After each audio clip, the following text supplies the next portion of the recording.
Welcome back, everyone, to the Suit Yourself podcast, part of the Finish First media team. I'm co-host number 1, Austin, joined tonight by fellow co-host number 2, who is back this week. Brandon, the streak is broken. It is. You missed the episode that I did last week, and I missed the second episode that I was supposed to do last week. No, I meant the streak is broken, as in we messed up the intro this time. Oh. Well, yeah, par for the course, right? No, we were like three weeks straight, and then I would like to apologize for not having a second episode last week. That was supposed to be the preview episode. I did try to go ahead and do it. What happened? I couldn't. The microphone stopped working, and I couldn't figure it out, and I was already in a time crunch, so I just couldn't do it. So yeah, right. I'd like to apologize to all the listeners out there. I'm sure you didn't even listen to a podcast because of the holidays, but they lost. They lost their league because of that. Just in case you wanted to hear it, I'm sorry. We just ended week 12. Great week, by the way, for football. Yeah. It's not. I shouldn't say we ended. It's not over yet. There's a game currently scheduled for tomorrow, the Steelers-Ravens. So, I'm actually pretty excited about that. Oddly enough, I thought it was for Wednesday. Tomorrow. Oh no! I was thinking today was Tuesday. No, never mind. Yeah, for Wednesday. Not exactly sure how the waiver wire is going to operate with this. I'm assuming it's locked until Thursday morning. Maybe. I don't even. I have no idea. But you'll have to talk to your league manager and see how that's going to work. I feel bad for all of them. They'll probably give you some stupid excuse and not know what they're talking about. Real quickly, would just like to go over a couple very quick, because we're in a little bit of a hurry today as well. Some very quick injuries for people that you might care about. First one, we have Panthers receiver DJ Moore suffered an ankle injury late in the loss to the Vikings. It looked like a non-contact sort of thing, so I'm not sure what's going on with that. Again, we're not licensed medical practitioners. We're just reading off a piece of paper. So you're an expired licensed medical practitioner. I personal training and medicine are two very different things. I think it's the same thing. Philip Lindsay suffered a knee injury and was ruled out against the Saints. So I know he wasn't doing too much anyway, but there you go. He's hurt again. Melvin Gordon owners rejoice. Not that their offense is overly prolific. But we did have Daniel Jones go down against the Bengals with a hamstring injury. It's looking like this is going to be a multiple-week injury. And unfortunately for him, he does run a lot, so this could even have him kind of impaired going, but somehow make him even moving worse. Forward. Yeah. We have the quote-unquote semi-breaking news that tell us about Will Fuller, your dynasty stud. Man, this isn't even an injury. He's suspended for the remainder of the season, which is just great. Apparently, he was using some performance-enhancing drugs. Clearly, after his big game on Thursday, someone in the league office was not okay with that and had him randomly drug tested, it seems. And he failed, unfortunately. He did not study, and he is now suspended for the remaining 6 games. The 6 catches for 171 and 2 touchdowns was kind of the giveaway, it seems, to the NFL. I would say him being healthy more than 3 weeks is the big giveaway. Yeah, that too. But actually, this kind of proves our narrative. Yeah, we said he's only going to play half the season. He's not going to play, yeah. He missed a game, and then he's going to miss the last 6, so he played 9 out of the 16, just as predicted. I feel like he probably missed another game in there we're not remembering. We're going to have to go back and check the record here. I'll pull it up. But, yeah, so don't say we were wrong. I told you. One of the top comments on one of the tweets I saw was he didn't, because he was saying he didn't know what he was taking was illegal or something, and somebody was like, taking monkey something. I messed it up. It's not funny anymore. Well, it was something about taking monkey. It's not genes. Something. Yeah, I don't know. How do you not know that's... Where are you going out with this? The point was, I don't know what he was taking. It sounded like some kind of monkey steroid. Or some steroid based off of some form of monkey thing. I'm not part of the medical community. It sounded a lot cooler in my head until I tried to talk, and then it just didn't happen. He played 11 of the 16 games. How is that possible?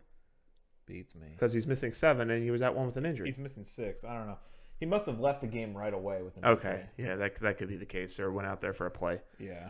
Well, that being said, all that wonderful banter aside, we're going to go ahead and jump right into the recap of Week 12, or at least as much as we can do, as we have a Monday night game going on right now. Carson Wentz pooping himself in typical Carson Wentz fashion, as well as the game of the week, Ravens-Steelers, being pushed to Wednesday. I mean, yeah, Carson Wentz is currently 0 for 3. That's probably not fair of me. The game of the week was the Saints-Broncos, if we're being honest. But we'll get to that one in a little bit. Let's start. Brandon, where would you like to start this week off with? Maybe some Texans-Lions from last Thursday. How about some great Thanksgiving games? Mm. I mean, we already spoke. We already spoke about Will Fuller. I'm still mad that game got canceled for Thanksgiving night. Yeah, no, they really That was such a good matchup. they depraved the entire American population by doing that, and I mean, for it. I feel like the Lions losing is a tradition unlike any other on Thanksgiving, and the Cowboys losing is one of my favorite things. So all things being equal, it wasn't a bad day for football. No, in my heart, but I really would have been loved better. to see that matchup on a Thursday night. Not only that, the Lions didn't even have Swift, so we had to watch Adrian Peterson and Kerryon Johnson run the ball for combined 26 times, which nobody should be subjected to that, especially on Thanksgiving. It was kind of just a massacre. Hey, he had 2 touchdowns. The big day for AP, 2 touchdowns. I started him, so I was very happy about this. But yeah, Houston took a commanding 23-14 lead and just did not take their foot off the gas at all this game, unfortunately. Matt Patricia and the general manager were fired following this game. That's addition by subtraction there. This is very good. The Lions might feel inspired and win 1 or 2 more games to close the season. They might get some fire. Remember when you thought the Lions were going to be good this year? They should be. It's just inept And coaching. future Hall of Famer Matt Stafford, 28 for 42, 295, 1 touchdown, 1 interception. That was a fine game. I mean, come on. well, what? Adrian Peterson having 2 1-yard touchdowns. Getting blown out is a fine game. He played fine. Well, he gave up 41 points. Yeah, Mr. Trubisky also looked great last night, He gave too. up 41 points. Deshaun Watson, on the other hand, 17 for 25, 318, 4 touchdowns. So that's quite a lot of touchdowns Will for 17 Fuller had attempts. 2, he had a 40-yard and I think a 39-yard as well.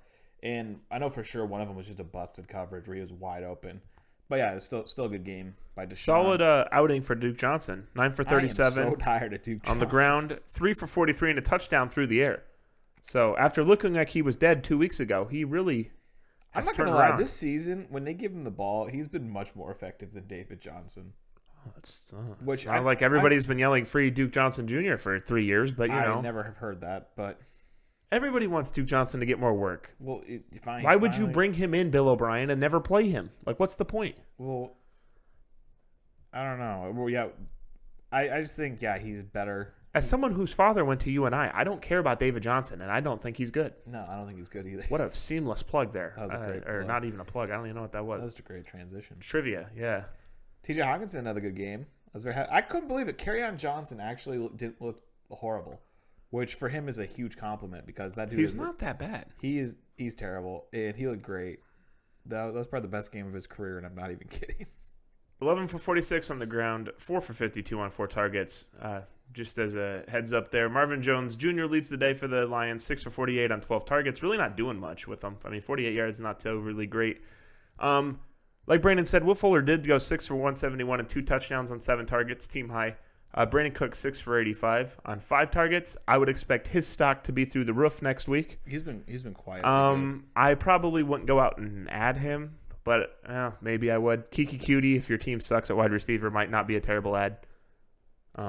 But outside of him, I would expect Duke Johnson to, a little bit depending on David Johnson's workload, maybe get a couple more passes. Yeah, it's crazy how the Texans traded. Deshaun Watson? No, not Deshaun Watson. DeAndre Hopkins for a guy who's worse than Duke why Johnson. did I say Deshaun Watson? He's for a guy worse than Duke Johnson. Oh, my goodness. But yeah, that was a tough trade all around there. Speaking about should have got fired immediately after that happened. Speaking about needing to be fired, this could go like 10 different ways. Seamlessly transition us into the Dallas Washington game, and it seems like your team fire Mike McCarthy. Yeah. Ooh, that man can't coach his way out of a paper bag. He has a Super Bowl championship, though. I don't care. The amount of Hall of Famers and Hall of Fame quarterbacks he's dealt with, and he has 1 Super Bowl, just shows. No, this game, like watching it, was one of the most inept coaching jobs I've ever seen in my life.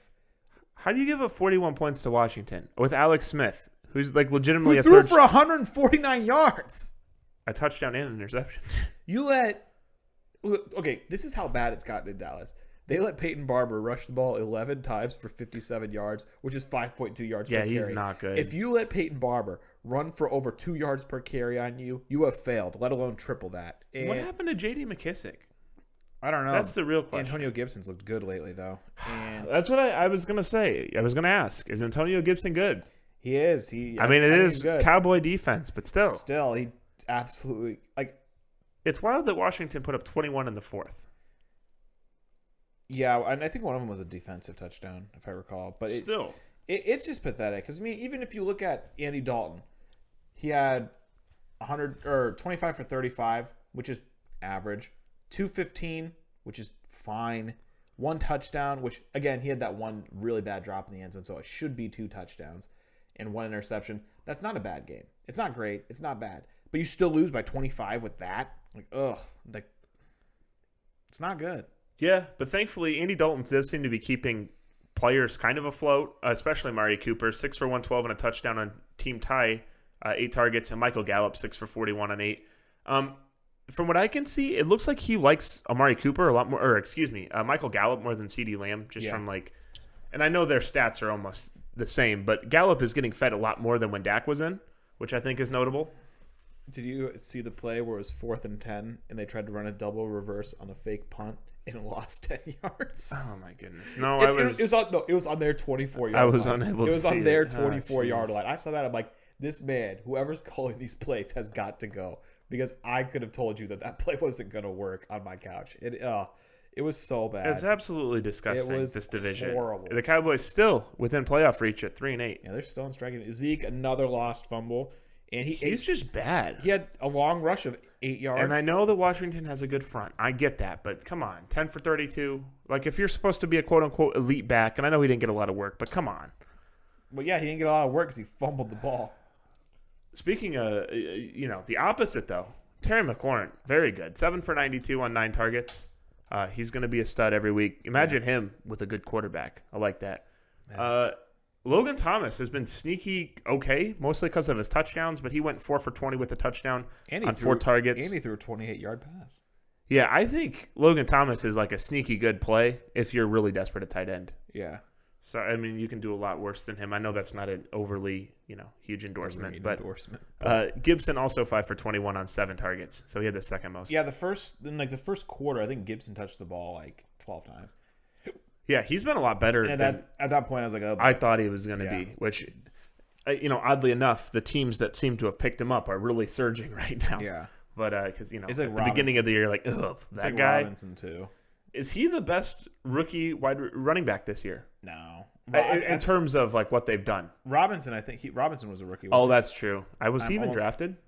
I don't know. He might have been undrafted. I'm almost positive he's a rookie, though. If not, no, he is. Okay. He is. I think he's been Clyde Edwards will obviously be the best one, or at least I think, or maybe Swift. Maybe I should talk fantasy wise. Oh, it's Robinson then. So it's Robinson, then either Gibson or maybe Gibson? Swift. I bet Gibson has more than Swift.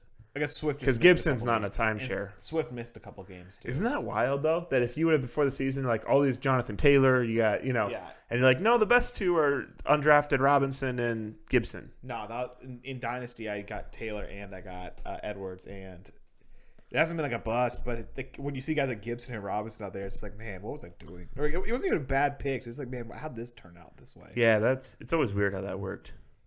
Speaking about the weird ways things work out, the Bills 8-3, leading the division. I thought you were going to give us a story about love, but yeah. No, on the way to the playoffs, taking down the red hot Chargers. And by red hot, I mean not good. You should say the red hot Justin Herbert. That too, but it looked like the Chargers had an opportunity to kind of pull it close too at the end of the game due to the Bills' incompetence. Yeah, they completed another Hail Mary in triple coverage, which that's the second one the Bills have given up this season. And then whoever's calling the plays for the Chargers should probably lose their job too. Then they call a run when they have no timeouts after that, and then it gets stopped. And they call a QB sneak when Herbert tries to sneak it, and the offensive line goes back into pass coverage, and he just got killed. Yeah, a little bit of a rough day for him. It's like, what is going on here? 31 of 52, 1 touchdown, 1 interception for Herbert. The one thing you like to see is that even on a bad day, he's not turning the ball over. I think that can sometimes be like the biggest giveaway in terms of like if your quarterback's good or not, is how many times they throw interceptions. I'm concerned as a Bills fan for the Bills defense, though. They gave up a 33-yard to Joshua Kelly.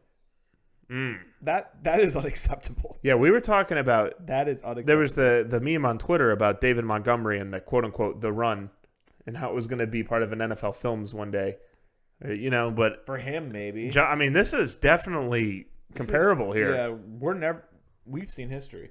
We're never going to see Joshua. The irony is he's 7 for 35 with a 33-yard run. He is so bad. Cole Beasley got into the action, throwing a nice touchdown pass. Was very. Did he look better than Josh Allen today? No, he threw it to Gabriel Davis. It was a very good pickup. A nice. That is a reverse play done correctly. They did a reverse and they threw it, whereas the Cowboys did the reverse and lost 10 yards. I think Gabriel Davis might have some good value going forward too. Yeah, they've been using with him a decent John amount. Brown on the IR now. Yeah, they've been using him a decent amount. Cole Beasley did disappoint me a bit in the catching because he didn't really do anything. But we had a good game, from Singletary and Zach Moss, which is crazy because lightning usually doesn't strike twice, but for once it finally did. And yeah, one thing to kind of take note of is Eckler was back this week, obviously. And killed it. He was 14 for 44, so pretty on the ground. But through the passing game, he was 11 for 85 on 16 targets. Yeah, that's why you drafted him. He did take down Keenan Allen's targets quite a bit. He did. Which was weird. So it's to me, it's kind of odd that Justin Herbert has his worst game now that he has a safety option. Still, I mean, Keenan Allen still got 10. 4 for 40, 1 touchdown on 10 targets. Hunter Henry, also another game with double-digit targets, 7 for 67 on the 10. So obviously you're loving him. I think you're really excited about him if you have him in Dynasty. I do have him in Dynasty, actually, and I'm very He was a excited about steal him. a couple years ago when he was on the IR his first year, I believe it was. I got him for next to nothing. I got him, I think, with like a 10th rounder or something. Yeah, that's a nice pickup. Yeah, and once again, like you said, Singletary and Moss, kind of both pretty He's only 25 years old. I didn't know that. He's a young buck. Yeah, makes me feel old. But Justin Herbert did fumble twice, did not lose one. Josh Allen did lose one, just for the record. He hates seeing that one, but anything else you want to add to that one? I think the Chargers are still going to – they're doing a great job getting a nice draft pick. Yeah. To me, they're having like the perfect season. Your quarterback – I know this game does not prove my point, but your quarterback seems to be getting better every week. And your team looks okay, but you're still going to get a good pick. So it seems to be like... At least they're losing, putting up points. Like, nothing's more discouraging than being like Dallas. I know Dallas only put up one less point than the Chargers this week, but consistently they haven't been. They're falling forward, not backwards. Whereas, like, teams like the Jets losing 20-3. Like, if you only score 3 points in a game, like, I would just feel sick. Like, the Broncos, starting a receiver at quarterback, had the same amount of points as the Jets, and that's just unacceptable. All right, well, let's move on to our next game. Giants-Bengals? Sure. Giants take this game 19-17. This game makes me sick because the Giants, before this win, had only beaten teams within their division, and now they beat a 2-win team with a backup quarterback. And the only reason, they're in the division lead. Not just a backup quarterback, Brandon Allen, who's just not good at football. I am legit sick at the Giants. Like, I don't want them to make the playoffs. Yeah, without him and without their starting running back, which I argue Giovanni Bernard is just as good, but Daniel Jones, 16 for 27, 213 yards. I didn't even look. AJ Green had 0 catches. Wow. Was replaced by Colt McCoy, who went 6 for 10. He's going to be the big player next week. It'll be interesting to see how much he can keep the offense alive. I would assume. What do you mean alive? It's been dead all season. I think the guy that gets hurt. I think Sterling Shepard will probably be okay from this. I think Evan Ingram gets hurt the most. I don't think he's going to get targeted as much. Daniel Jones was doing a lot of targeting of him, which I don't expect that to be the case. Why they keep losing? No, 6 for 129 on 9 targets. Sterling Shepard 7 for 64 on 8, and Golden Tate 4 for 36 on 9. Moving forward, Sterling Shepard's probably the only guy I'd be confident about, but Colt McCoy-led offenses are never overly great. But at the same time, Wayne Gallman though, 24 for 94 and a touchdown. So sick and tired. So he's apparently he's got a touchdown or one or more touchdowns in 5 consecutive weeks. Apparently, he's somebody that you can go to and kind of trust. So 3 catches for -3 yards, really. Speaking of someone you can't trust, AJ Green, dude. Oh my goodness. I don't even want to hear it about AJ Green. Drop AJ Green. Oh. Is there anybody on this team that you would play next week? Maybe Giovanni. Other than that, no. Well, Mixon was pretty close this week. Okay, then definitely. No, I'm saying if I recall correctly. So he might not even be an option. No. Is Mixon the only player, assuming he goes next week? If he goes next week, he has been so poor this whole season, it would be hard to start him. But to be honest, I probably wouldn't start any receiver. No. I don't think T. Higgins is going to get in the end zone every week, and if he doesn't, then especially with I can't think of his name, the quarterback, Brandon Allen. Brandon Allen, excuse me. With Brandon Allen out there, just I would say Mixon's the only guy, assuming he returns, that is even remotely and startable. That's even a stretch. Yeah.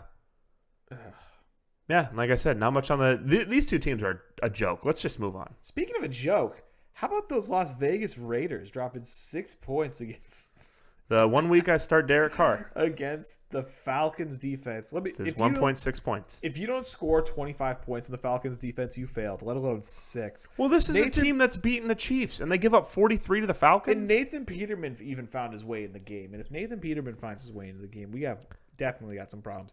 Another Josh Jacobs game, 7 carries, 27 yards, nothing special.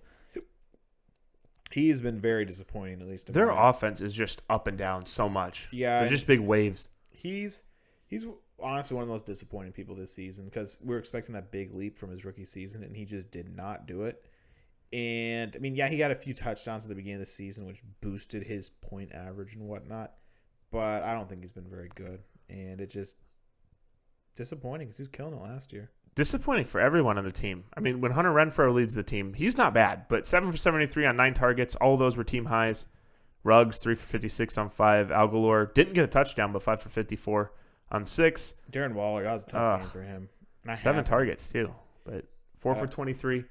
This is about their number 1 receiver and the number 1 running back on the other team, and you still let them do this to you. I think better days are ahead for Darren Waller. Well, yeah. I'm still he's the only one I'm overly still confident about. Yeah, I agree. I don't know if Henry Ruggs. I need to look deeper into what's wrong with Henry Ruggs, but he just hasn't been playing like an elite, draft pick this year. No. Again, some of that probably is Derek Carr not being the best quarterback, but something there needs to get fixed. Speaking of getting fixed, the Atlanta rushing game actually looked okay. Yeah, it's because Todd Gurley didn't get the ball. Yeah, but Ito Smith, 12 for 65. Brian Hill, 13 for 55. I can't believe Ito Smith did get in the end zone. I can't believe we'd see the day where Ito Smith looked elite, but here we are. Calvin Ridley led everybody across the board, 6 for 50 and a touch on 9. Hayden Hurst, 4 for 48 and on 8 targets.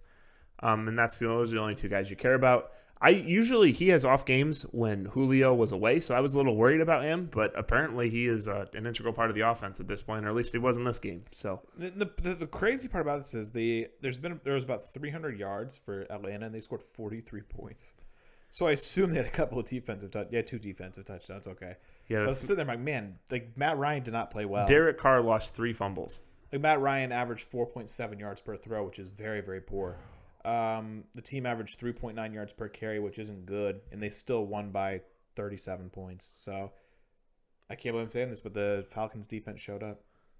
Well, that's what happens when Derek Carr turns the ball over 4 times. But that's right, he fumbled. 3 times. He lost 3 fumbles and had an interception. So yeah, that'll do it. Better days ahead for the Raiders and Derek Carr, probably Josh Jacobs, but I don't know, his yards per carry is about the same. Speaking of better days ahead, it's starting to seem like we're experiencing these better days with Derrick Henry after a relatively slow start to the season. Well, it is almost December, isn't it? I was going to say, he's yet again warming up as the season goes on, and he is borderline I think as more people get hurt and more people get a little worn down.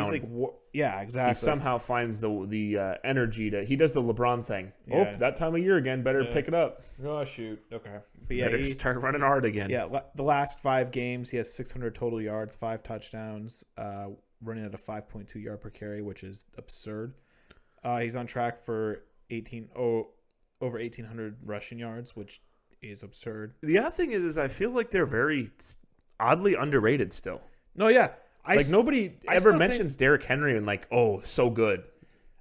Actually, today I saw a clip. Stephen A. was saying that he should be in the MVP consideration, which I was like, should be. I was like, good. About time someone's saying this. No, yeah, because his argument was like, look, dude, this team is way better than it should be, and everything's running through this guy, and you can't stop him, and you know he's going to get the ball, and you can't stop him. I'm like, yeah. And just so we're on the same page, Titans won 45-26 against the Colts. Derrick Henry 27 for 178 and 3 touchdowns on the ground, which is just ridiculous. Their running game looked atrocious. The Indianapolis Colts. Yeah, Nyheim Hines, he's more of a gadget player, 10 for 29, and then Jordan Wilkins, who we all thought was okay and needed some more run, but he was 6 for 22 when you're rushing 21 times, there's not going to be all that much there. First good game out of T.Y. Hilton this season, but I'm still not going to start him. He had a really nice catch in the end zone. Yeah. He had to switch up, and it was a really good looking play. A.J. Brown? Well, I would like to note first that Nyheim Hines did have 8 receptions for 66 yards on 10 targets. So that is the Phillip Rivers special. Yeah, that's a lot out of him. Mo Alley Cox let us down, but we're used to getting let down by Cox, even though he is a massive big end zone target. On the Titans receiving side, A.J. Brown, like you had mentioned, 4 for 98 and a touchdown. His long was 69 yards. That was on 6 targets, which was a team high. He also had that return.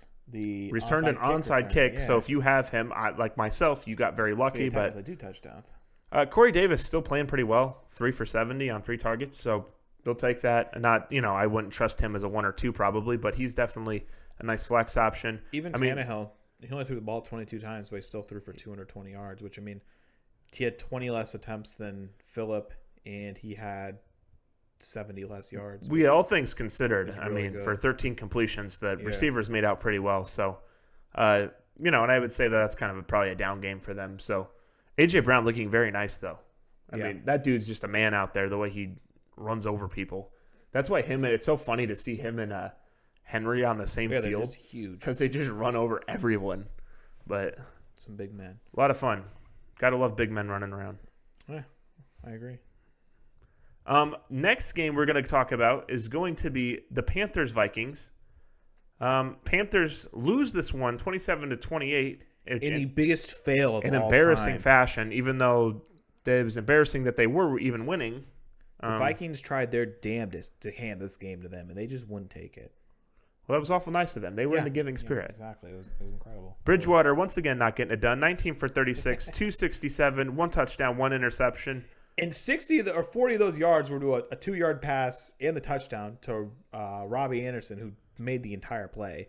So Teddy is just, I'm sorry, everybody who's going to hate me. He's just the worst. He's not good at football. There's a 40-plus yard touchdown that either throws 5 yards out or throws behind the line of scrimmage, and they take it to the house. And then all of a sudden, everyone, Teddy Bridgewater, 267 yards. Like, no, Teddy Bridgewater is not good. The amount of, they had 2 defensive touchdowns. And a muff kick return in the 10-yard line. Dude, if your defense and special teams are putting up that many points against the Vikings of all teams and you can't win, come on. You just got to step up, and they just weren't stepping up. Mike Davis, 15 for 55.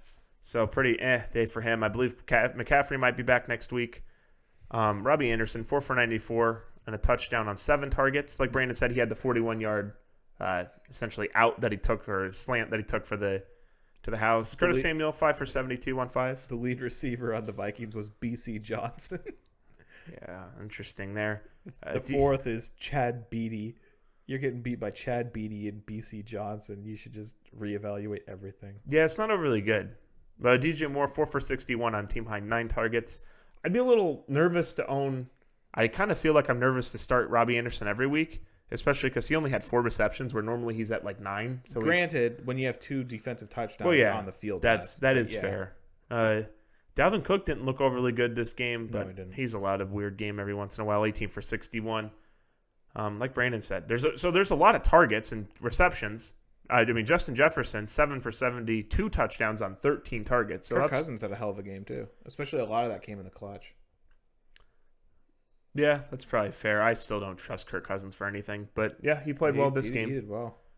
I watched the last quarter, and they should not have won that game, but he actually played really well, and they did. Kyle Rudolph, nice game as well, 7 for 68 on 8 targets. I know everybody always talks about the changing of the guard with their rookie tight end, but it just doesn't seem like it ever is going to happen. Not much to talk about this game. I expect Dalvin Cook to bounce back, Justin Jefferson to be good moving forward, and I am nervous about the Carolina receivers, but McCaffrey back. And Carolina also blows this game when the Vikings are without their best receiver too. Just more insult to injury. And speaking of insult to injury, but this is not insult to injury, I guess. The Patriots somehow just beat the Cardinals. I don't know how that happens. Brandon, how about you tell us about it? Why get my charger on my laptop? So, yes, it did happen. The Cardinals were able to wow. I'm gonna restart I that. think for 2 seconds. Yeah, I'm gonna have to restart that. The Patriots were able to defeat the Arizona Cardinals 20-17. Yeah, I didn't see that coming either. And they put up 20 points with 84 yards from Cam Newton and 2 interceptions. So it seems like Cam was kind of just trying his hardest to lose that game, but they were still somehow able to pull it out. Even Kyler Murray only threw for 170 yards and 1 interception, which, let's be honest, isn't getting it done either. Kenyon Drake had a Kenyon Drake game, 22 carries, so a lot of carries for 78 yards, which a lot of carries for not many yards, but he did have those 2 touchdowns, which was nice. Chase Edmonds, he was a little more efficient, but only got the ball 6 times, so it isn't that big of a deal. DeAndre Hopkins had another, it wasn't a bad game by any stretch of the imagination, but 5 catches for 55 yards, which you want more from him, but he was okay. Kenyon Drake even got into the receiving action a little bit, 3 catches for 15 yards, which certainly helped some people. Christian Kirk, another down game. It seemed like everybody on the Arizona offense just struggled because Kyler struggled as well. I'm not entirely sure how New England was able to pull this one out with 84 yards from Cam Newton, but they did, and it was a beautiful thing to see. There really isn't much to say because there were only 2 receivers on the Patriots who had positive yards, and that was Jacoby Myers and Damian Byrd. Just like every week, right? Yeah, exactly. Damian Harris actually had a pretty bad game by his standard. He was doing very well until then. This is just one of those games you see the numbers and you're just scratching your head wondering how on earth the Arizona Cardinals lost this game. I enjoy to see it. Yeah. I think Arizona and Kyler have been overrated all year. The Patriots had like 170 yards, and the Cardinals had, about 300, and they still were able to lose the game. So I assume, and there was 1 turnover. Yeah, the Patriots are all about winning ugly, and There was 1 turnover. The Cardinals won the turnover battle too, and they still were able to lose with almost double the yards. So, yeah, wild times. Yeah, a little bit of a weird game. I know everybody's going to try to give Kyler the pass because of the shoulder, but I just don't think I don't think he's that good of a runner or passer. Excuse me. He's still fine, but yeah, he's better than Lamar, but he's still not any kind of way elite passer. To set the bar on the floor. I just like to take shots at He's Lamar. better Any than chance I Lamar. get. Wow, yeah, I'm better than Lamar. Let's see. Speaking of better than Lamar, it looks like Ryan Fitzpatrick had a great game. I was gonna say, ooh, you're going to a bad game for this. Ryan Fitzpatrick had a solid game and was able to rout the Jets. For what it's worth, I just want to go on the record and say I would rather have Kyler Murray than Ryan Fitzpatrick. Yeah, me too. Okay, well, you said speaking of better than, so I was just joking. Okay, I just wanted to make sure. Yeah, 38-year-old or however old he is, Ryan Fitzpatrick. I love Fitzpatrick. He just rallied the troops and was able to get that win. 24 for 39, 257, and 2 touchdowns. Did not make a lot of the plays that got him benched against the Jets multiple weeks ago, whenever that was. Sam Darnold, another disappointing performance. I'm sorry, it's like a running joke at this point. The rushing is funny because remember a couple weeks ago I was mentioning DeAndre Washington who was on the COVID list because that's who. Yeah. We thought it was him and Breida, and they were both having problems. Anyway, DeAndre Washington What happened to S. Ahmad? 13 for 49. Matt Breida, 8 for 36. Ahmad does not make the box score. He put up 15 against me a couple weeks ago. Now he's not even on the team. Speaking of not making the team, Frank Gore, 18 for 74. Actually wasn't a terrible game for him. That's a rough one. Yeah, there is no light at the end of the tunnel for the Jets. They can sit here and talk about Trevor Lawrence all they want, but if they think that's going to solve any of their problems, they're dead wrong. They have no offensive line. They have no defense. They have no run game. They have no coaching. And their culture is just a losing culture. When I think of the Jets, I think of just perennial losers. Sam Darnold, 16 for 27 and 2 interceptions. Yeah, you can put Aaron Rodgers under center, and they're still not going to win many games. That's just how bad this organization is. So like, oh, no. Yeah, but Adam Gase is gone, so that's got to count for a lot. They're like, oh, we'll get Trevor Lawrence. Okay. They're still arguing over who's calling plays at every press conference with him. So, I mean, he says he's not, but he is, and it's ridiculous. Well, all I know is if they only put up 3 points, I could assume Adam Gase is calling the plays. There really wasn't much to unpack other than the fact that Devontae Parker is really good when he's with a quarterback who will throw him the ball, i.e. Fitzpatrick. It is weird how his career arc has been. He has had one of the stranger careers I've ever seen. Devontae or Ryan? No, Devontae Parker. Well, both of them. You have to say, Ryan's had a pretty weird one, I would say Devontae. Because he was like, everybody thought he was a bust, and then he started to be good again, just randomly. That was Devontae Adams. There were people, I remember, or I saw articles or tweets about people tweeting articles back in the day about how they thought he was going to be a bust. Where I don't remember where he was drafted at. Or Devontae. I mean, I'm not. He was drafted at the Green Bay Packers. Yeah, I mean, what round? What pick overall? But yeah, Devontae, he looks pretty nice when he's got Fitzpatrick throwing him the ball. So he's kind of a must start when Fitz is in the game. Well, 8 for 119 on 14 targets, which obviously is the team high. Zeros in. That's the Fitzpatrick way, just zeroing in on one guy. We're here for it. Like, I'll do it again. But yeah, there really isn't much to really go off. I mean, Frank Gore looked okay, which, I mean, if you are desperate for a flex, maybe, because especially if Michael P. Ryan's out, like, he had 21 touches. I'll take for a flex position. Yeah, but I don't. Frank Gore 21 touches is not equal to everyone else's 21 touches. Even if he gets three yards per touch, which is it's a horrible. fine flex. Yeah, it's a good floor. Maybe he'll get a touchdown and boost his value a little bit. But yeah, I'll take any flex getting 21 touches. Yeah, the real disappointment was Crowder, 3 for 31 on 5 targets. Brashad Perriman and Denzel Mims both had 4 receptions. Both had 8 targets. I think Denzel Mims might actually be okay. I know he was one of the... It's impossible to know. Well, he's one of the better rookie receivers, or was one of them. I mean, he's still, I think the offense, once it's healthy, I think their skill positions, I'm speaking totally receiver, is okay. There's no I hope. think their receivers are okay. There's no hope for No, it's their running back situation is and their quarterback is and their offensive line and their defense and their coaching. I think Adam Gase. No, I don't think they're good. But you said it's hopeless. I think with a new coach, you draft a running back or you sign somebody. What about Michael P. Ryan? You'd get maybe you could even trade Darnold for something. You get Trevor Lawrence. I mean, I don't think that's the most hopeless situation. You're no worse than the Bengals.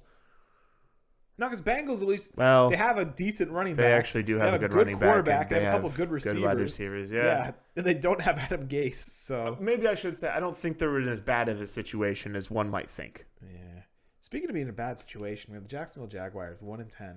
They are on a 10-game losing streak after winning their first game, and it seems not like their first win. And it seems like no matter who they put under center, they just can't get it done. Mike Glennon getting outplayed by the Baker Mayfield. He had an okay game for Mike Glennon. No, he's fine, but it's just Baker outplayed him. Even James Robinson has a fantastic game, but unfortunately was able to get outplayed by Nick Chubb and Kareem Hunt, I guess. That's just a dangerous tag team duo there. Nick Chubb is so good. Yeah. 19 for 144 and a touch. 10 for 62 is fantastic, too. Oh, yeah. No, he's incredible. It's got to be tough for the defenses. Watch Nick Chubb jog off the field and Kareem Hunt jog on. You're just like, oh, jeez. Especially when Baker decides not to make mistakes. Yeah, Baker actually that's a good game for I'm Baker. just so upset by the Browns because I think they're the biggest, fake team ever. 8-3. They're literally the definition of hey, if we don't mess up, we can beat the bad teams. It's like they're literally, if they were to go head to head, if you just took them head to head gambling against any team, I would favor them in probably 4 games. They've won 8. And I know, it is. And they shouldn't have won this game.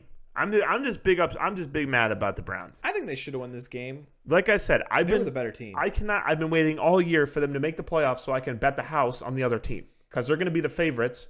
No, they're not. They're going to have a home game. So? I'm going to bet the house against the Browns and win money on them. I hope you do. Yeah, watch. It'll be one of those things. Somebody will get COVID and then somebody will...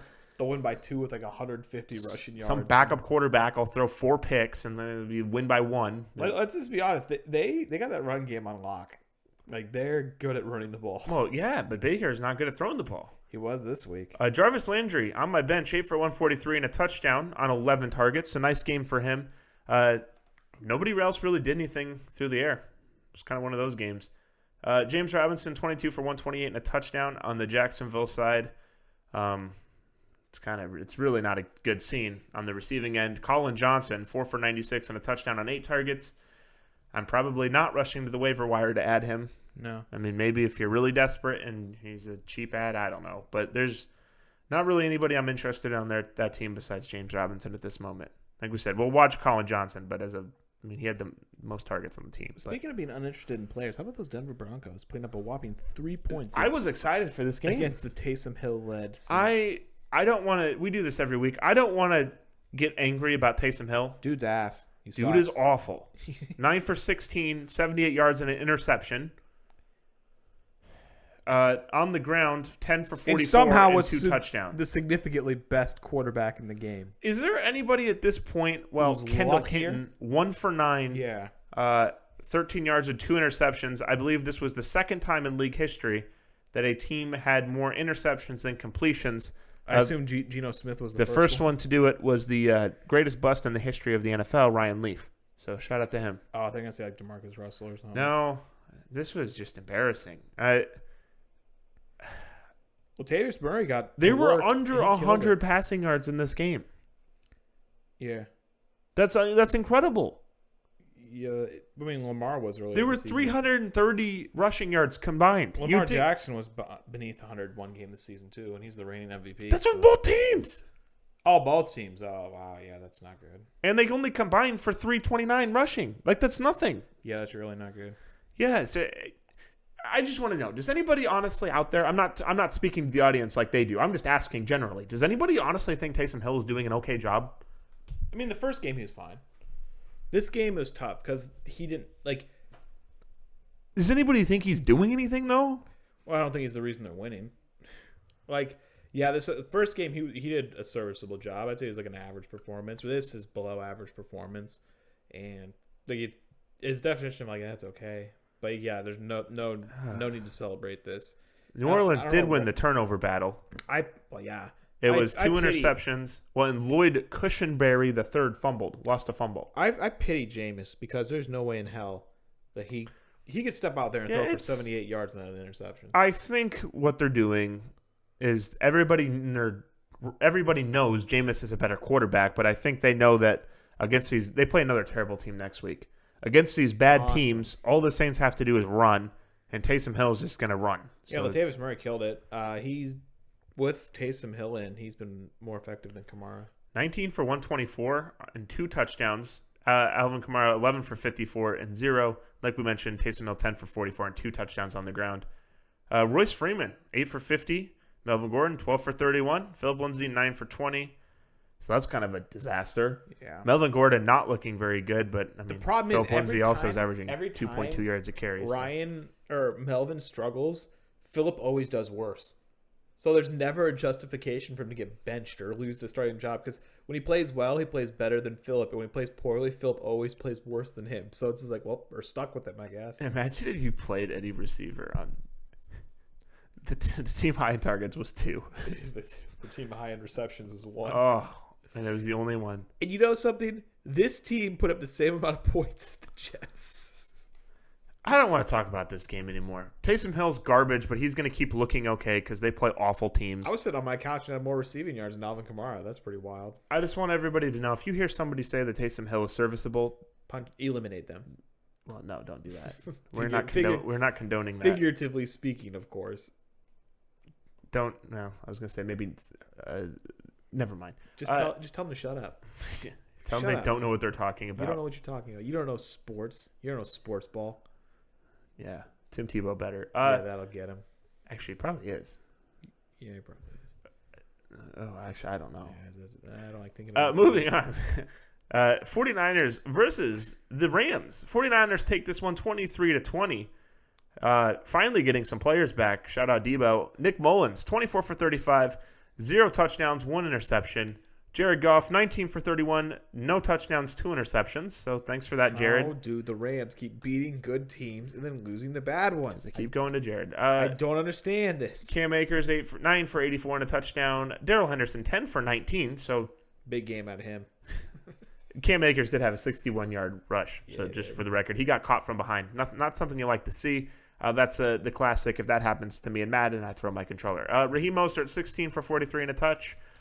First game back for him, not looking overly incredible, but the Rams do have a good defensive line. Jet was able to get out there and get 11 yards, too, on the receiving and 21 rushing, which I think was fantastic. Little spark they needed. Yeah, Jeff Wilson, 12 for 43. So, honestly, not too much. Nobody really got the run game going outside of Cam Akers' one play. Deebo Samuel leads the team 11 for 133 on 13 targets. I traded for him in a Dynasty League a couple weeks ago, and I think whoever did that is going to be very unhappy about it. Yeah, Jason's not going to like that. I don't think he's going to like that very much. He was hurt to trade Deebo, too. Speaking about not liking it very much, Cooper Kupp really lets us down after his huge week 2 weeks ago. 2 for 41 on 5 targets. That's the Robert Woods show. 7 for 80 on 12. When Jared Goff is playing as badly as he was, that's, I guess, just par for the course. I'm done talking about the Rams. I'm tired of them. Josh Reynolds, he's an okay flex play every week. 5 for 40 on 6. Tired of them losing to bad teams. Yeah, it's tough. Malcolm Brown did lose a fumble as well as Jared Goff. So 3 turnovers for Goff. Mostert and Wilson both lost one as well. So a lot of turnovers this game for some reason. Yeah, it's not good. A lot of those guys have been out, so maybe it's just returning to action. Not you, Jared. You don't get a pass. It's dark days, and they're still 7-4 somehow. So I guess they're just fine. But They're another one of those teams that are literally like a big wave. They're just up, down, up, down. So speaking of up and down, it seems like the Buccaneers have finally sunk even lower, falling for their 4th loss in 5 weeks. Their only win coming against my very own Green Bay Packers. And let me tell you, blowout. It was a massacre. This game, 27-24, it was never close. No. Mahomes, 37-49, 3 touchdowns. Tom Brady, 27 for 41, 3 touchdowns, 2 interceptions. A couple of those interceptions were pretty bad. Yeah, not too much to say there. Clyde Edwards, 11 for 37, so kind of a pretty bad day for him. Ronald Jones, 9 for 66 with a 34-yard long. Nice day for him. Le'Veon Bell, a 4.4 yard per carry, probably the best he's seen in about 4 years. So congratulations to him. Probably not joking. I will say Ronald Jones has been looking a lot better. He's looking very dominant out there. Yeah, Leonard Fournette is on borderline he should drop. not be owned right now. Yeah, he's just not. I would just say that should not be owned. Gronk looking very good. 6 for 106 on 7 targets. Antonio Brown didn't do anything. He's really proving all of us wrong. Yeah. All of the Gronk haters wrong. I think he's going to finish a little better than I thought he was. It's going to be interesting to see once we tally up at the end of the year. I still stand by what I said when he's getting drafted like the 6th round. Oh yeah, even with this production, he should have been picked there. So I mean, like in our league, what would that be? 13 points. I mean, that's not a terrible. That's a pretty good week. Well, it's probably his best week. Chris Godwin though, 8 for 97 on 9 targets. Nice to have him back. Yeah, nice of him to stop by. Mike Evans 3 for 50 on 9 targets with 2 touchdowns. So, go figure. Ronald Jones gets the other one, 1 for 37 on 2 targets. So oddly enough, the guys with 37-yard touchdowns for receiving, the guys with 4 receptions had 3 touchdowns. Yeah, so that's not cool. I don't know how that works, but it somehow worked. Even if you started Brate, not a terrible day for him, 4 for 34 on 6. But yeah, Antonio Brown doing nothing out there. So no, he was out there running around, something like that. But yeah, just it was a like we said, the game was not half as close as it looks. It was not really, I didn't think, ever close. So it's not a good look for the Bucs. I think Tampa is still going to be good. I just think it's going to, if you can get pressure on Tom Brady, that's where you're going to win. He's not good in the pocket anymore when he's pressured. It doesn't appear. He doesn't have the rapport. I know they kept trying to blame one of his interceptions last night on Mike Evans for not going to the outside or something on the quick, on the pressure, but it's, it's kind of interesting. I don't see any other quarterbacks getting that pass, so I'm not going to give him it. I don't see the Bucs going to the Super Bowl. I don't think that's shattering anybody's expectations there, but probably shattering some. Do you? No. The final game, the Bears take on the Packers and get annihilated. And by take on, I mean the Bears just get absolutely obliterated. They had 15 unanswered points in the 4th quarter, but again, that just prevent 41-25. It, like you said, it was. Was it 10 to? Yeah, it was 10 to 41 going into the 4th. Yeah. So it wasn't even close. Somebody watched the whole game. I just want to give a big thumbs down to Tony Dungy.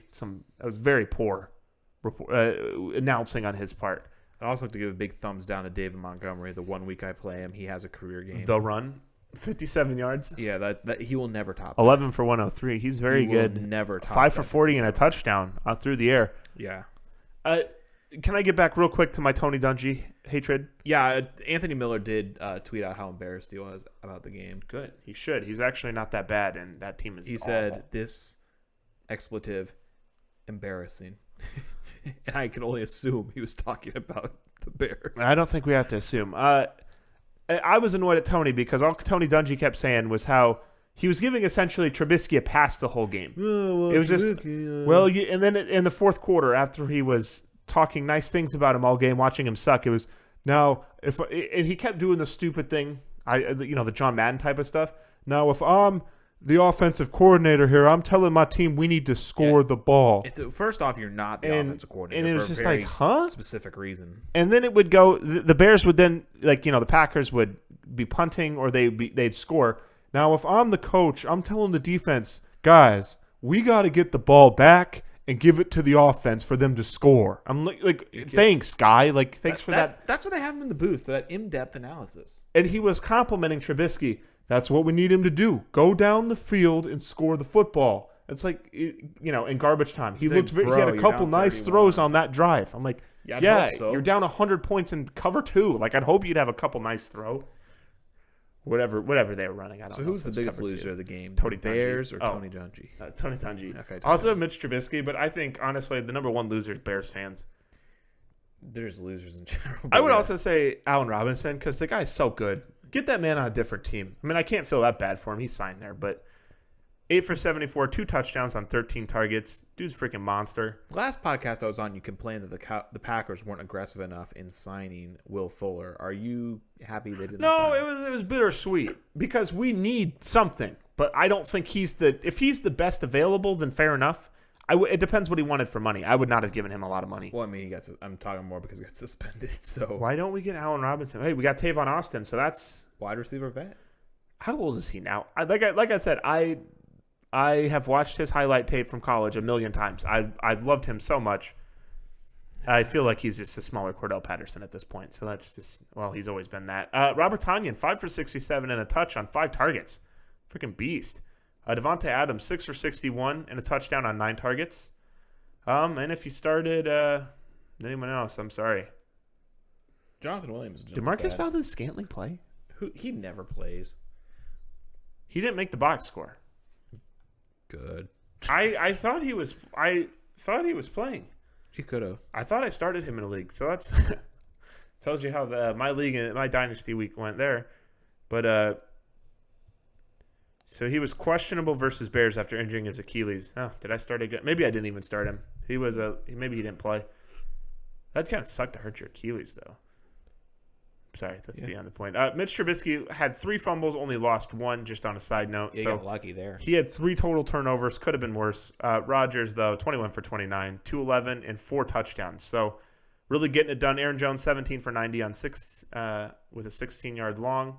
Jamal Williams even got 17 for 73 and a touch. Yeah, I'd say he had a good game. His touchdown at the end, I'm sorry, sometimes I forget what we talk about. You're good. His touchdown at the end was embarrassing to the Bears defense. Everything is embarrassing. He essentially just walked 10 yards into the end zone. Why are we even talking about the Bears? The Bears are so bad. Remember, weren't they like 5-1?